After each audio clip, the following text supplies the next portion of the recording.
Start recording.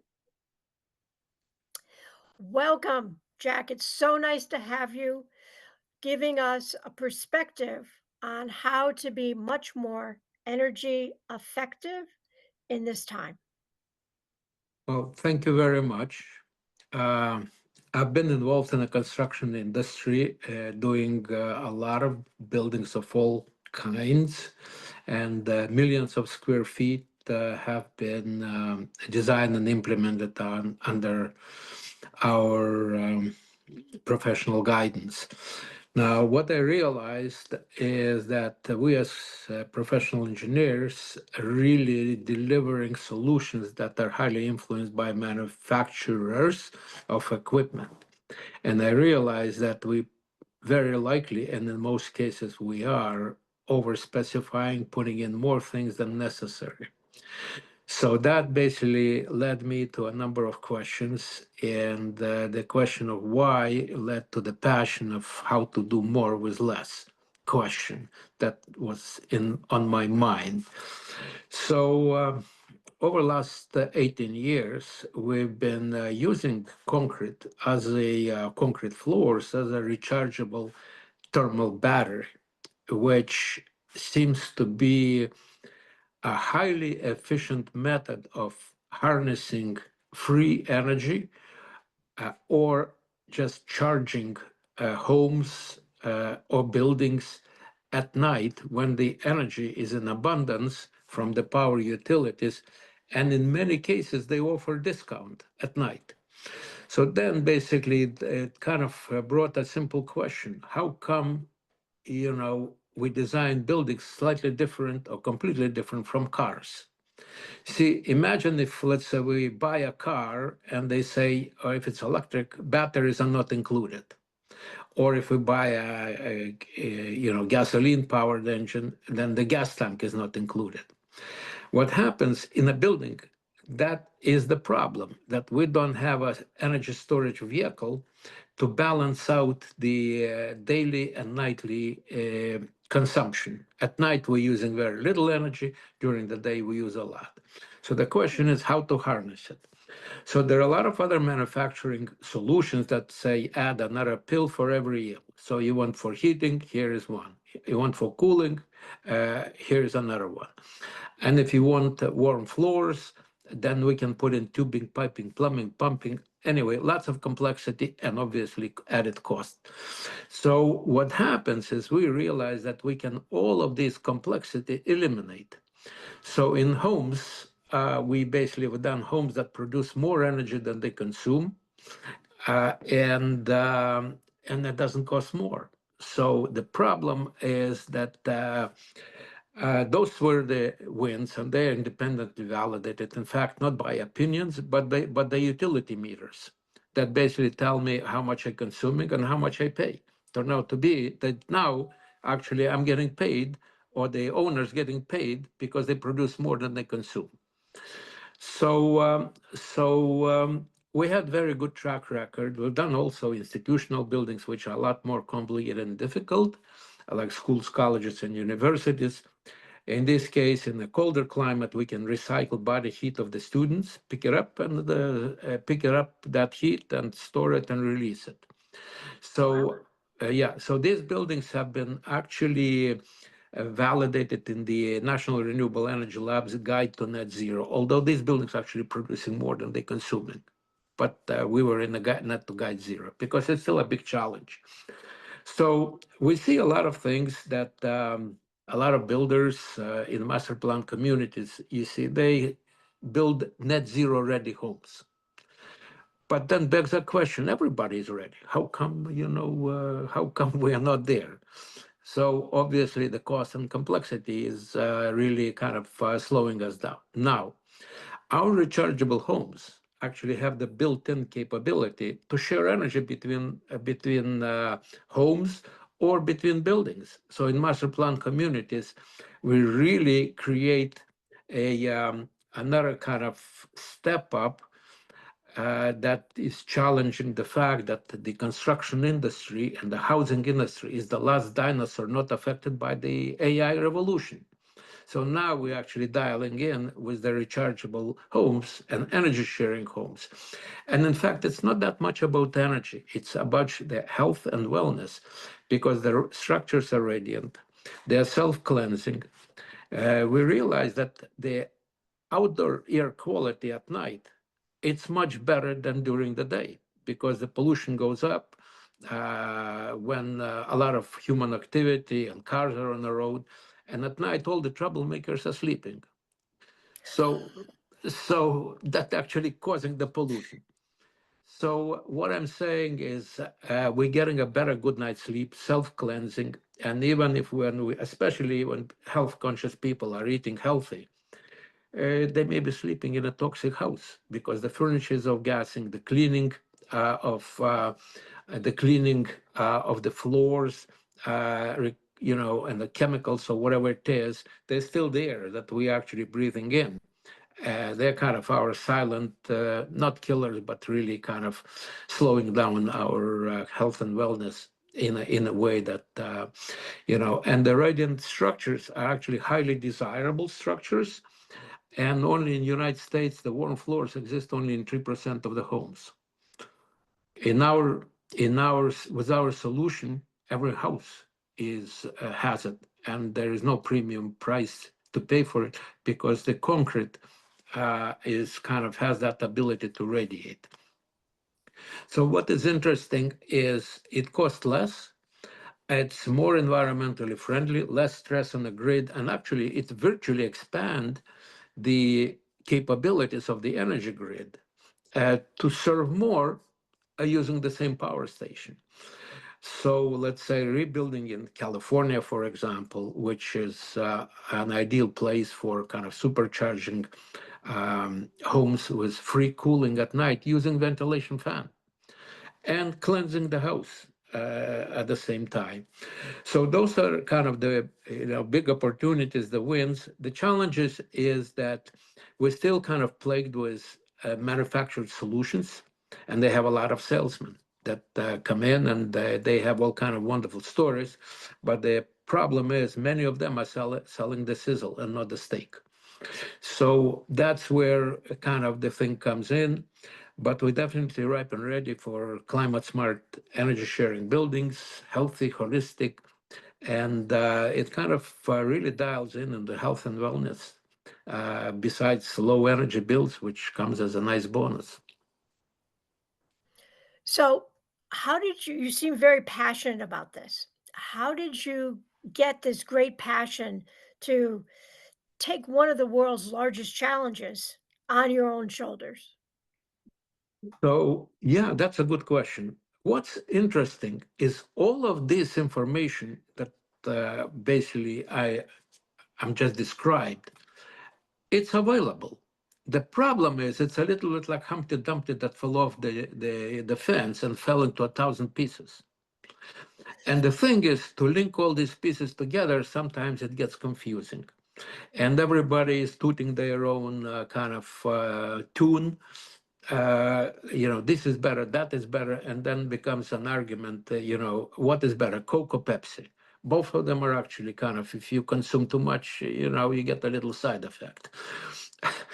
So what we did is we linked all of this together and we created our own tools and software that basically really shows that we can do more with less.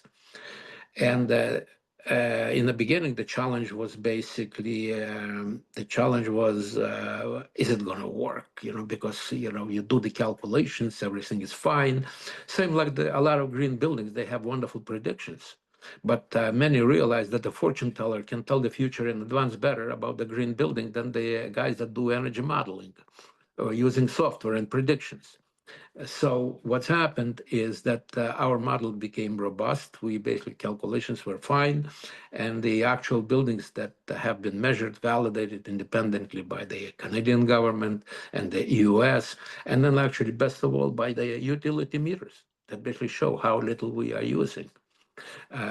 In fact, we had an anecdotal situation where the power utilities came in and they basically couldn't believe that our buildings are consuming so little. Maybe they thought we were bypassing the utility meter somehow. which, in some places it may happen. But so they changed the meters, utility meters. It didn't help. It was low consumption. And why they basically came in to check, because the particular buildings were on equal billing. So they billed every month the same amount based on predicted annual. And then they realized that they have to send 85% refund. So then they said, well, there's something totally out of range. Let's check out what's wrong about this property. Turned out to be nothing wrong with the property. So so all these validations took place, and as I said, we're ripe and ready for climate smart, larger scale developments, housing developments, institutional developments, schools, colleges, universities.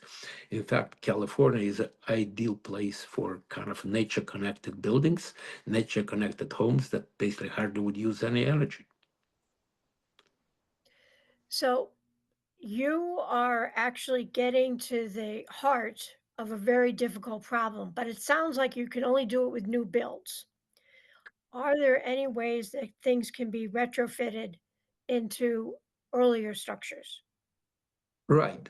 So it's a good question, and clearly it comes up quite often.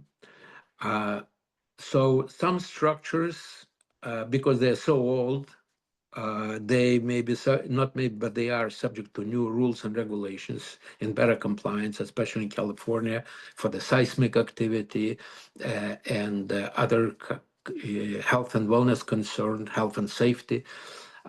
So there are two options.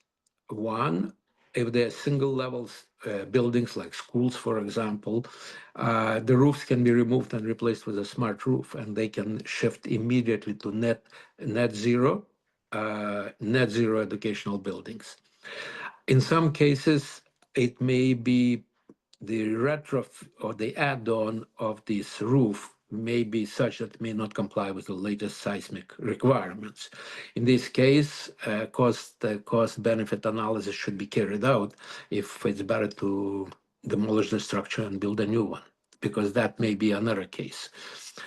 Because the compliance sometimes with removing, replacing, and beefing up may exceed the cost of new construction. So that's why I'm saying cost benefit analysis. There are some structures that require kind of a close look, but it's not like an intense look. It's a fairly fast assessment. Can we do it? Option A, B, or C. It means A, we can do it. B, um, basically we cannot do it, or C, we have to demolish and build a new one because it would make a lot more sense. So when you meet with people, do you have a particular way of answering their questions? Sure. The best part, we don't influence the intent or the desire for certain outcomes by using this equipment or that equipment. What it means is basically we feel that conventional equipment that worked best in the past is actually a good way to go forward. So we're not suggesting to look for new equipment, more expensive equipment, because in reality, we're taking out half of the required cooling and heating that would be needed anyway. So we work with a fairly user-friendly solution, but what is surprising a lot of the decision makers that all of a sudden they have built-in thermal energy storage that doesn't have to pay for it. It means they don't have to make ice at night. They don't have to make heat storage at night. And they have a radiant comfort, which they didn't expect initially, that now they actually have built in as a package. And this actually leads to a lot of avoided cost and obviously a pleasant, positive surprise based on the outcome. And that's beside the low energy bills that are assured. So there's a lot of people that are saying concrete is not a way to go because it takes a lot of energy to create. And obviously, every type of build takes a lot of energy. Right. So, how do you answer a Okay. critical question So like that? I would say that is such a good question. I can't believe it you ask. I can't believe it. You see, the reason uh, the reason that question comes up because of the linear thinking Okay. and because the reports are incomplete. It's true that concrete has a carbon footprint. Let's call it a big, whatever that is, a carbon footprint. That means creates a lot of pollution when it's made. But the issue actually comes with the other part that is never discussed. What is the carbon footprint of the add-on ice storage or add-on thermal heat storage or add-on piping, tubing, plumbing, piping of the inflow radiant heat? That's one. The other part, that's part of the embedded. It means how much pollution we create when we build. So what is interesting is once we balance out the pollution created by the concrete, and once we remove the pollution created by other add-on systems, to potentially perhaps match our solution, it comes out that concrete becomes a environmentally friendly product. But that part is never discussed. So it's like an ocean liner, where we see one third of the liner above water, and that's what we see. But there are two thirds below it. And that part, two thirds below it, is actually kind of flying under the radar.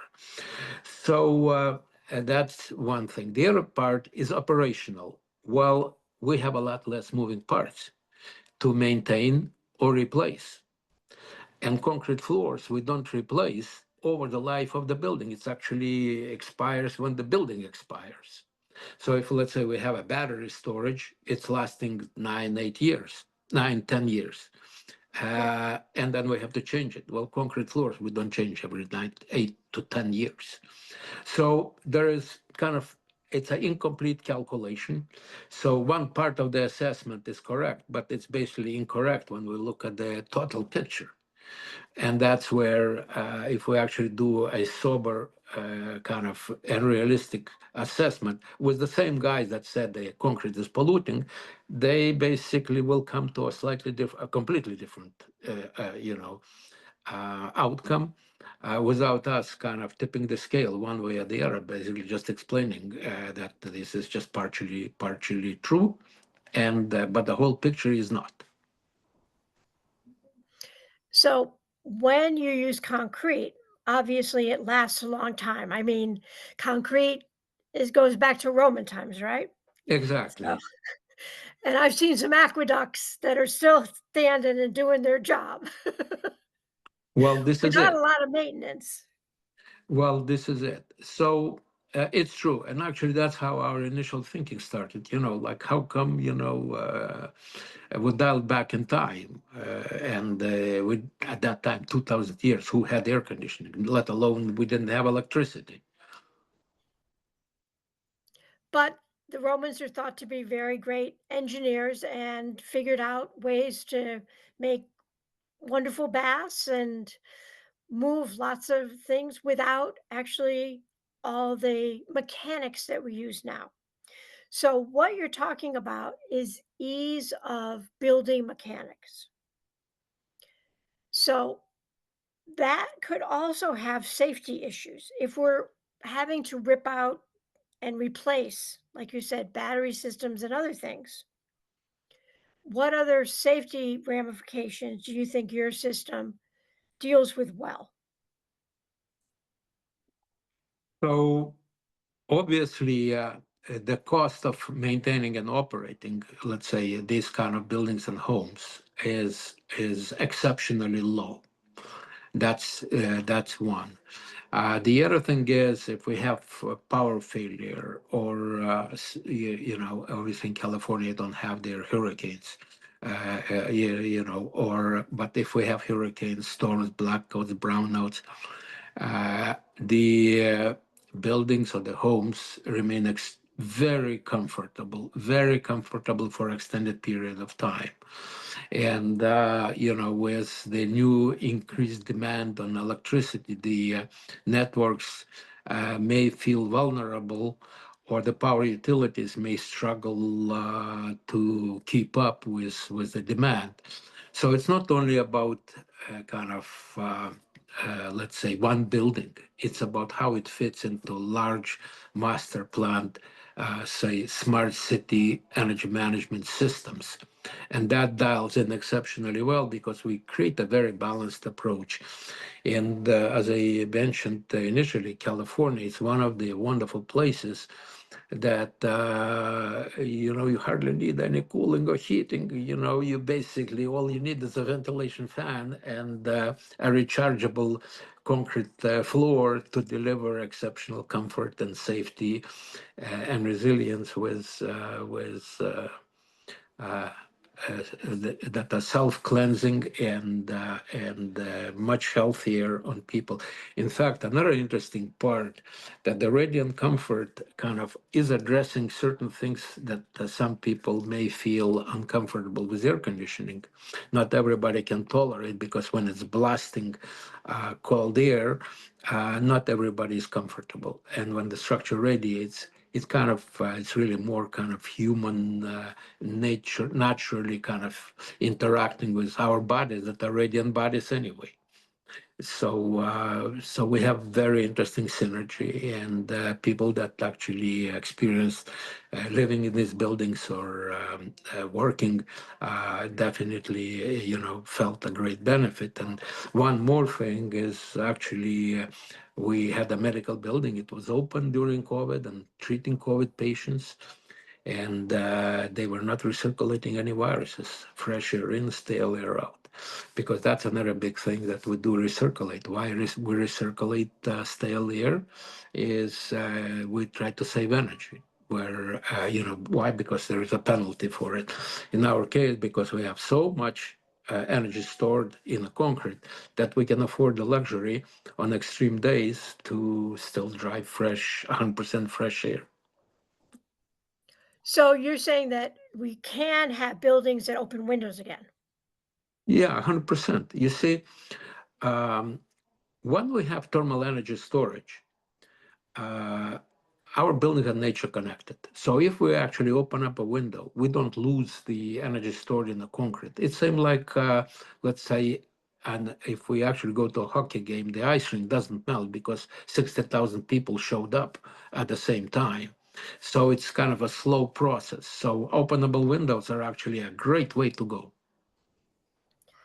So that's fascinating that it's almost like you're using technology in a way that's both backward thinking, back to nature, and Yes.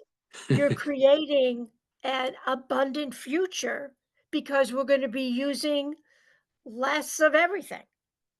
Well, absolutely. It's the whole thing is about how to do more with less, and that's what we keep, keep preaching, if I may say so. And we always kind of feel that, if let's say it's a home, we feel that edible gardens would be a wonderful addition to the whole thing. Because not only that we kind of have fresh stuff kind of growing in front of it, but at night, the indoor, it would contribute to indoor wellness as well. So I just want to find out one thing from you. Why is this not a normal way of doing business in the building industry? Well, I don't want to sound like I'm kind of upset with somebody. Oh, you can sound that way. Obviously, you see, it's a shift in the mindset. On the other hand, you see, people are and correctly or incorrectly, that's a different story. But that we need a pill for every ill. If we want warm floors, put in tubing, piping, plumbing, pumping. And if you need some safety, put in energy storage. So if, let's say, air conditioning fails, you still be fine with by kind of having some other things there to support it. So what we are doing is we're eliminating a lot of it, and it's a bit of an educational process. At the same time, the people that are selling this add-on equipment, there are a lot of them, and some of them are very charming salespeople. So and they are kind of in the face of the potential implementers, developers, or even buyers. So so it's an educational process, and it just takes time. Okay, well, I am so glad that you were able to spend this time and discuss a different way of building that is not only healthier, it sounds like, but it's also better for our long-term health as humans on this planet. Yeah, well, thank you. You summarized it exceptionally well, and I really appreciate your the opportunity to speak with you. And I hope with help of your message, we'll kind of spread the educational message a little bit further than we had it before. Well, thank you, and I really thank you for your time. Thank you. Have a wonderful day.